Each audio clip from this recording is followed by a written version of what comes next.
સરકારે દરેક માર્કેટિંગ યાર્ડોમાં એવા માણસો મૂકવા જોઈએ કે ટેકાના ભાવથી કોઈ નીચા ભાવે ખેડૂતો પાસેથી માલ પડાવી ન લે, એને બીજી કોઈ રીતે હેરાન ન કરે, એને બાકીની આવશ્યક સુવિધાઓ અપાવડાવે, તો કમસે કમ ખેડૂતો માર્કેટિંગ યાર્ડ તરફથી પાછા નહીં વળે અથવા તો એને તાળા લગાડવા નહીં પડે. એને બદલે સરકાર ઊંધું કરે છે. શું કરે છે?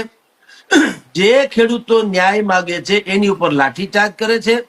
ન્યાય માંગવા માટે જે નેતૃત્વ કરે છે એની અટકાયત કરી લીધી. જેમ કે રાજુ કરપડાની અટકાયત કરીને શું કરે છે? હાથે કરીને રાજુ કરપડાને ઓર મોટો બનાવી રહ્યા છે. હવે એને આજે અન્ન જળનો ત્યાગનું એલાન કર્યું. હવે એ તો હીરો થઈ જ જવાનો. એક દિવસ કરે કે 2 દિવસ કરે માની લ્યો, એટલે ઈ આ લોકો જે તમે દ્રશ્ય બતાવો છો માર્કેટિંગ યાર્ડનું, એના હૃદયમાંથી તો હવે રાજુ કરપડા જવાનું નથી.